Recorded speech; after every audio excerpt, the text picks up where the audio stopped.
Kingdom gospel with Varma YouTube channel ప్రేక్షకులకు మన ప్రభువును రక్షకుడైన యేసుక్రీస్తు నామములో నా హృదయపూర్వక వందనాలు. ప్రభువునందు ప్రియులైన సహోదరీ సహోదరులారా, యేసుక్రీస్తు జీవితం నందు గడిచిన 15-16వ భాగాలలో ప్రభువైన యేసుక్రీస్తు ఎదుర్కొన్న మొదటి శోధన, నీవు దేవుని కుమారుడవైతే ఈ రాళ్లను రొట్టెలగునట్లు ఆజ్ఞాపించుమనెను. ఇక రెండవ శోధన, నీవు దేవుని కుమారుడవైతే క్రిందకి దుముకుము. మూడవ శోధన, నాకు సాగిలపడితే రాజ్యములన్నిటినీ నీకిచ్చెదను అను ఈ 3 విధములైన శోధనలను గూర్చి తెలుసుకుని ముగించాము. అయితే ఈ 17వ భాగంలో యేసుక్రీస్తు మద్యపానాన్ని ప్రోత్సహించాడా అనే అంశమును గూర్చి తెలుసుకుందాం. ఈ అంశంలో మొదటి విషయం, యేసుక్రీస్తు యొక్క తొలి శిష్యులను గూర్చి తెలుసుకుందాం. యోహాను సువార్త 1వ అధ్యాయము 35-36 వచనాలు. ఇదిగో లోక పాపమును మోసుకుని పోవు దేవుని గొర్రెపిల్ల అని గతంలో బాప్తిస్మమిచ్చు యోహాను సందర్భమును యోహాను యేసును గూర్చి సాక్ష్యముతో ముగించాము. యోహాను సువార్త 1వ అధ్యాయము 29వ వచనం ప్రకారం, మరునాడు యోహాను తన శిష్యులిద్దరితో నిలిచి ఉన్నాడు. వారిలో ఒకడు సీమోను పేతురు సహోదరుడైన ఆంద్రెయ, రెండవవాడు ఈ రచన వ్రాసిన యోహానై ఉండవచ్చును. యోహాను తన పేరు చెప్పడానికి వెనుకాడుతున్నట్టున్నాడు. ప్రభువు ఆ సమీపంగా నడిచిపోతున్నాడు. అప్పుడు బాప్తిస్మమిచ్చు యోహాను, ఇదిగో దేవుని గొర్రెపిల్ల అని మరలా అన్నాడు. 36వ వచనం. యోహాను యొక్క 2 శిష్యులను యేసును వెంబడించిరి. ఆ దినం వారాయనతో గడిపారు. 37-39 వచనాలు. వాక్య భాగం సమయాన్ని సూచిస్తుంది. అప్పుడు పగలు రమారమి 4 గంటల వేళ. ఇక్కడ గమనించదగిన విషయం ఏమిటంటే, ఒకవేళ యోహాను యూదుల కాలమానాన్ని ఉపయోగించినట్లయితే అది సాయంత్రం 4 గంటల వేళ ఉండవచ్చును. ఒకవేళ అతడు రోమియుల కాలమానం ఉపయోగించి ఉంటే అది ఉదయం 10 గంటలవుతుంది. ఇక్కడ పేరు చెప్పబడని శిష్యుడు యోహానై ఉండవచ్చును. ఆ సందర్భం ఎంత మరువరానిదంటే, సరిగ్గా ఆ సమయం ఎంతో కూడా అతను బహు జాగ్రత్తగా గుర్తుపెట్టుకున్నాడు. యేసుతో కొన్ని గంటలు గడిపిన తరువాత ఆంద్రెయ తన సహోదరుడైన పేతురును కలుసుకుని అతనిని ప్రభువు వద్దకు తోడుకుని వచ్చాడు. 40-42 వచనాలు. ఆంద్రెయ ఇతరులను క్రీస్తు వద్దకు తెచ్చే నేర్పరితనం కలిగినవాడు. యోహాను సువార్త 6వ అధ్యాయము 8-9 వచనాలు మరియు 12వ అధ్యాయము 20వ వచనం నుండి 22 వచనాలు. ఆంద్రెయ సీమోనుతో పలికిన పలుకులు గమనించదగినవి. మేము మెస్సీయను కనుగొంటిమి. 1వ అధ్యాయము 41వ వచనం. ఆయన ఎవరైయున్నది యేసు యొక్క తొలి శిష్యులు గుర్తించారు. సీమోను ప్రభువును కలుసుకున్నప్పుడు అతడు కేఫా లేక పేతురు అని పిలువబడుదు అని ప్రభువు అతనికి తెలిపాడు. మొదటి పదం అరామీ భాషది, రెండవది గ్రీకు నుండి వచ్చింది. రెండిటికి రాయి అని అర్థం. మనలో దాగి ఉన్న సామర్థ్యాన్ని ఆయన ఎలా చూడగలడో, అలాగే ఆ మనిషిలో ఏది సాధ్యమవుతుందో ఆయన వాటిని గూర్చి తెలిపాడు. మరునాడు ఆయన గలిలయ తిరిగి వచ్చుటకు సిద్ధపడగా ఆయన ఫిలిప్పును పిలిచాడు. ఫిలిప్పు కూడా బాప్తిస్మమిచ్చు యోహాను శిష్యుడై ఉండవచ్చును. అప్పుడైనా ఇప్పుడైనా తన శిష్యులుగా ఉండడానికి ప్రభువిచ్చే పిలుపు నన్ను వెంబడించుడి అనేదే. యోహాను సువార్త 1వ అధ్యాయము 43వ వచనం. నతానియేలను పేరుగల స్నేహితుడిని ఫిలిప్పు కనుగొని అతనిని ప్రభువు వద్దకు తోడుకుని వచ్చాడు. 45-46 వచనాలు. అతని జీవితము, అతని గుణములను గూర్చిన వివరాలు బయలుపరిచి క్రీస్తు నతనీయులను ఆశ్చర్యపరిచాడు. వీటికంటెను గొప్పవాటిని చూతు అని ప్రభువు అతనితో అన్నాడు. నతానియేలు ఎవరో మనకు ముఖ్యంగా తెలియదు. బర్తొలొమాయి అనేవాడు ఇతనే అని కొందరు భావిస్తారు. తరువాత అతను అపోస్తులలో ఒకడై ఉంటాడు. ఈ విధముగా యేసు తన తొలి శిష్యుల బృందాన్ని ఏర్పరచుకున్నాడు. శిష్యుడు అని తర్జుమా చేయబడిన గ్రీకు పదానికి నేర్చుకునేవాడని ప్రాథమిక భావం మరియు ఒకని వద్ద నుండి నేర్చుకొనడానికి అతనిని వెంబడించువాడు అని అర్థం కూడా వస్తుంది. ఇక తొలి సూచక క్రియ గురించి తెలుసుకుందాం. యోహాను సువార్త 2వ అధ్యాయము 1 నుండి 11 వచనాలు. యేసును ఆయన శిష్యులను ఉత్తరమునున్న గలిలయకు బయలుదేరారు. 3వ దినమున గలిలయలోని కానాకు చేరుకున్నారు. నజరేతుకు అది అంత దూరమైనది కాదు. అది నతానియేలు స్వగ్రామం. యోహాను సువార్త 2వ అధ్యాయము 2వ వచనం. వారు ఒక వివాహానికి వచ్చారు. 2వ అధ్యాయము 1 వచనం 2వ వచనం. తాను రక్షింపవచ్చిన వారి జీవితాలతో ఆయన సంబంధం కలిగి ఉన్నాడు. యేసు తల్లి అయిన మరియ కూడా అక్కడ ఉంది. 1 వచనం. పెండ్లి విందులో ఆమె సహాయం చేసినట్లు తర్వాత సంఘటనలు చెబుతున్నాయి. వారి బంధువుకో వారి స్నేహితునికో జరుగుతున్న వివాహమది. ఆ వివాహ మహోత్సవం నడుమ అలసట తీర్చు ఆహార పానీయం అయిపోయింది. ఎదురు చూసిన వారికంటే ఎక్కువ మంది వచ్చి ఉండవచ్చును. ఇబ్బంది కలిగించే పరిస్థితి ఏర్పడింది. మరియా తన కుమారుని వద్దకు వచ్చి వారికి ద్రాక్షారసం అయిపోయిందని చెప్పింది. 3వ వచనం. ఆయన ఏమి చేయాలని ఆమె ఎదురుచూసిందో మనకు తెలియదు.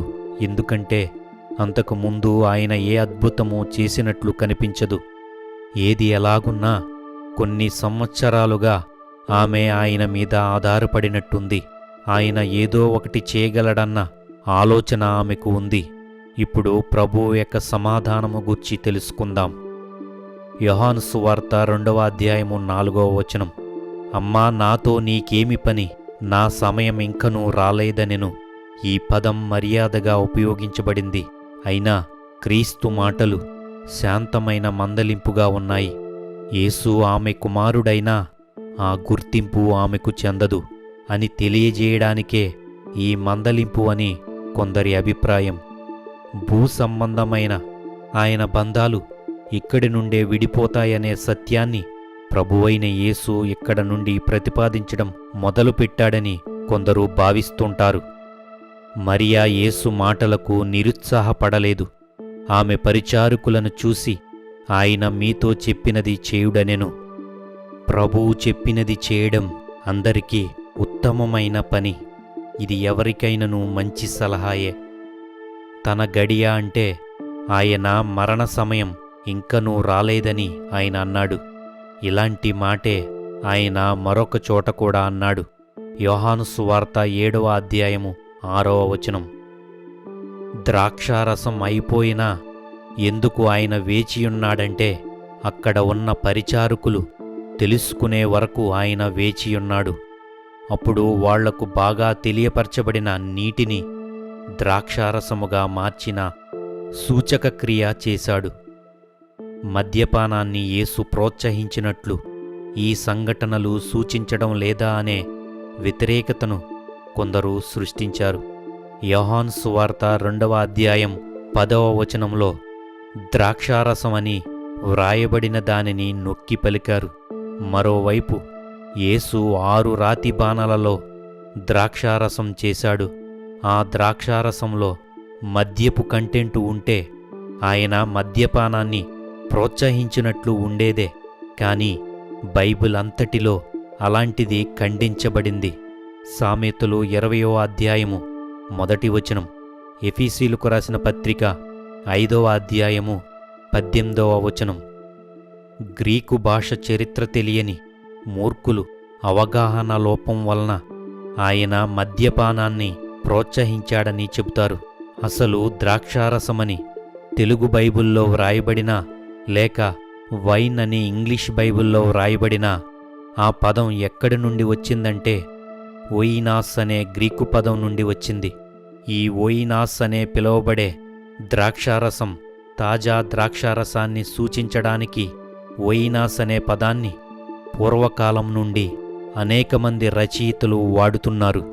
అరిస్టాటిల్ మెటీరియోలాజికా అనే తన గ్రంథంలో ఈ పదాన్ని ప్రస్తావించాడు. అనాక్రియన్ సుమారుగా క్రీస్తుపూర్వం 500 సంవత్సరాల క్రితం రాస్తూ ద్రాక్షలను చిదిమి రసాన్ని ఓయినాస్ పిండుతారని అన్నాడు. ఓయినాస్ అంటే తాజా ద్రాక్షారసమని గాని లేక మద్యమని గాని అర్థం వస్తుంది. అంటే 2 అర్థాలు ఒకే పదంగా పిలువబడుతున్నాయి. ఓయినాస్ అనే పదం ఉన్న చోట ఇంగ్లీష్ బైబిల్ నందు వైన్ అని ఉంటుంది, తెలుగులో ద్రాక్షారసమని ఉంటుంది. ఎందుకంటే ద్రాక్షలను పిండితే వచ్చిన దానికి అదే పేరుతో పిలువబడుతున్నాయి. పులియబెట్టిన మత్తుతో కూడిన మద్యమును కూడా ఓయినాస్ అని పిలువబడింది. కాబట్టి బైబిల్ నందు వ్రాయబడిన ద్రాక్షారసం అని ఉన్న ప్రతి చోట మత్తును కలిగించే పులియబెట్టిన మద్యం కాదని గ్రహించాలి. ఈ విధముగా కానా అను ఊరిలో జరిగిన ఒక వివాహములో నీళ్లను ద్రాక్షారసముగా మార్చి ఆయన తొలి సూచక క్రియను జరిగించాడు. అసాధారణమైన ఏ కార్యమునకైనా అద్భుతము అనే పదాన్ని నేడు మనం ఉపయోగిస్తుంటాం. మానవాతీతమైన కార్యాన్ని సూచించడానికి బైబిల్ ఈ పదాన్ని ఉపయోగిస్తుంది. తన 30 ఏళ్ల కాలంలో యేసు అసాధారణమైన కార్యం చేసి ఉంటాడు. కాని తన మానవాతీతమైన శక్తిని తొలిసారిగా ఉపయోగించాడు.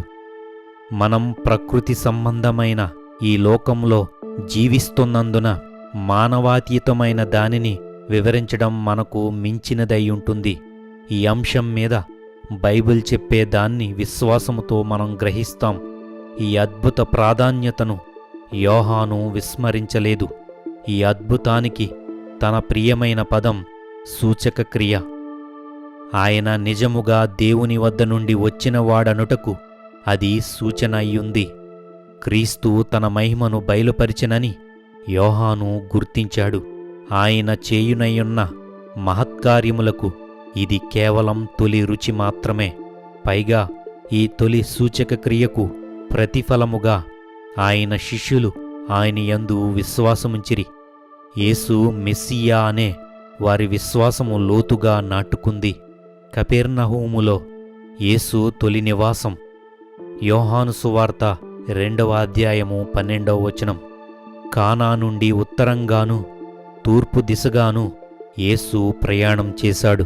అటు తరువాత ఆయన తల్లియు ఆయన సహోదరులను ఆయన శిష్యులను కపెర్నహూములోనికి వెళ్ళి అక్కడ కొన్ని దినములుండిరి. 12వ వచనం. కపెర్నహూము వర్తక కేంద్రమైన పట్టణం. పేతురు ఆంద్రేయల పట్టణమైన బెత్సాయిదాకు అది ఎక్కువ దూరంలో లేదు. యోహాను సువార్త 1వ అధ్యాయము 44వ వచనం. తర్వాత కాలంలో ప్రభువైన యేసుక్రీస్తు పనికి అది కేంద్రస్థానంగా నిలిచింది. మత్తయి సువార్త 4వ అధ్యాయము 13వ వచనం. ఇక తొలి పస్కాను గూర్చి తెలుసుకుందాం. యోహాను సువార్త 2వ అధ్యాయము 13 నుండి 25 వచనాలు. పస్కా పండుగకు వెళ్లడం కోసం యేసు కపెర్నహూమును సందర్శించడం త్వరగా ముగించాడు. తన 12 ఏండ్ల ప్రాయం నుండి యేసు క్రమముగా ఈ పండుగకు హాజరవుతూ ఉన్నాడని మనం నమ్మవచ్చు. లూకా 2వ అధ్యాయము 41వ వచనం 42వ వచనం. కాని ఆయన బహిరంగ పరిచర్యకు ఇదే తొలి పస్కా. ఆయన పరిచర్య ఆరంభించినది మొదలు ఇదే తొలి సందర్శనం. అది ఆయన దేవాలయాన్ని శుద్ధీకరించడంతో ప్రారంభమైనది. యూదుల ప్రధాన పండుగల నిమిత్తము లోకపు నలుమూలల నుండి యూదులు తరలివచ్చుటతో దేవాలయం వద్ద వ్యాపార కార్యకలాపాలు ఏర్పడ్డాయి. ప్రతి యూదుడు సంవత్సరపు పన్నుగా 1/2 షేకేలు కట్టవలసినదిగా నియమింపబడింది. ఇతర దేశపు డబ్బుతో ఈ సుంకం కట్టడానికి దేవాలయపు అధికారులు ఒప్పుకోరు. గనుక రూకలు మార్చువారు తయారయ్యారు. ప్రతి యూదుడు పండుగ దినాన్న ఏదో ఒక విధమైన జంతుబలిని అర్పించవలసిన వాడైయున్నాడు. ఇతర దేశాల నుండి వచ్చేవారు తమతో జంతువులను తీసుకొచ్చే అవకాశం ఉండదు. వారు ఇక్కడికి వచ్చిన తర్వాతనే వాటిని కొనవలసి ఉంటుంది. ఆ విధముగా దేవాలయములో జంతువులను అమ్మే పద్ధతి మొదలైంది. ఈ కార్యకలాపాలన్నీ అన్యజనుల ప్రాంగణములో చోటు చేసుకున్నట్లు ఉన్నాయి. కాని కాలక్రమంలో యాజకుల ఆధీనంలో ధనార్జన ధ్యేయంగా హీనదశకు చేరుకుంది. దేవుని ఇంటిని గూర్చి, దేవుని చిత్తమును గూర్చి క్రీస్తు తొలి బహిరంగ కార్యమునకు సంబంధించిన ప్రతిపాదన చేయబడింది. ఆ వ్యాపారులతో ఆయన ఇలా అన్నాడు, నా తండ్రి ఇల్లు వ్యాపారపు ఇల్లుగా చేయుకుడి. 16వ వచనం. ఇలాంటి వాక్యం మరొక సందర్భంలో నా మందిరం ప్రార్థనా మందిరం అనబడును అని వ్రాయబడి ఉన్నది. అయితే మీరు దానిని దొంగల గుహగా చేసెడివారనెను. మత్తయి సువార్త 21వ అధ్యాయము 13వ వచనం. దేవుని ముద్ర వేయబడిన తన అధికారాన్ని గూర్చి ప్రభువు తొలి బహిరంగ ప్రతిపాదన చేశాడు. మత్తయి సువార్త 3వ అధ్యాయం 17వ వచనం. కలత చెందిన దేవాలయపు అధికారులు ఆయన అధికారాన్ని ప్రశ్నించారు. నీవు ఈ కార్యములను జరిగించుటకు నీకు ఏ హక్కు ఉందని యూదుల నాయకులు అడిగారు. ఈ అధికారం నీకు దేవుని వలన కలిగినదనే రుజువుగా మాకు ఒక అద్భుతమైన సూచక క్రియను చూపమని అడిగారు. యోహాను సువార్త 2వ అధ్యాయము 18వ వచనం. చూసిన వారి కొరకు యేసు అనేకమైన సూచక క్రియలను తన పరిచర్యలో కనుపరిచాడు. యోహాను సువార్త 2వ అధ్యాయం 23వ వచనం. అయితే వాటన్నిటిలో అతి ప్రాముఖ్యమైనది ఆయన పునరుత్థానమే. రోమా 1వ అధ్యాయము 4వ వచనం. అందును బట్టి ఆయన ఇలా అన్నాడు, ఈ దేవాలయమును పడగొట్టుడి, 3 దినములలో దానిని లేపుదును. యోహాను సువార్త 2వ అధ్యాయం 19వ వచనం. ఆయన శరీరమను దేవాలయమును గూర్చి ఈ మాట చెప్పెను. అయితే ఆయన శత్రువులు దానిని అపార్థం చేసుకున్నారు. పాలరాయి బంగారముతో కట్టబడిన భౌతిక కట్టడమని వారు తలంచారు. క్రీస్తు యెరూషలేములో ఉన్నప్పుడు ఆయన తన తొలి బహిరంగపు అద్భుతాలను చేశాడు. ఆ అద్భుతాలన్నిటినీ మనకు చెప్పలేదు. విశ్వాసుల సంఖ్య అధికమవడం ఆరంభించింది. అయితే వారి విశ్వాసము సున్నితంగా ఉన్నప్పుడు ప్రభువు వారిని గుర్తించాడు. 2వ అధ్యాయము 24-25 వచనాలు. మానవ స్వభావం ఎంతగా మారగలదో ఇక్కడ తెలుస్తుంది. వచ్చే భాగంలో మళ్ళీ కలుద్దాం. మన తండ్రి అయిన దేవుని నుండి, మన ప్రభువును రక్షకుడైన యేసుక్రీస్తు నుండి కృపయు సమాధానమును సత్య సంబంధులైన సహోదరీ సహోదరులందరికీ కలుగునుగాక. ఆమేన్. లైక్ చేసి ప్రోత్సహించండి. షేర్ చేసి ఈ రక్షణ సువార్తను విస్తరించండి. సబ్స్క్రైబ్ చేసి ప్రభు ద్వారా వచ్చిన సమాధానమును బంధముతో చెయ్యి కలపండి.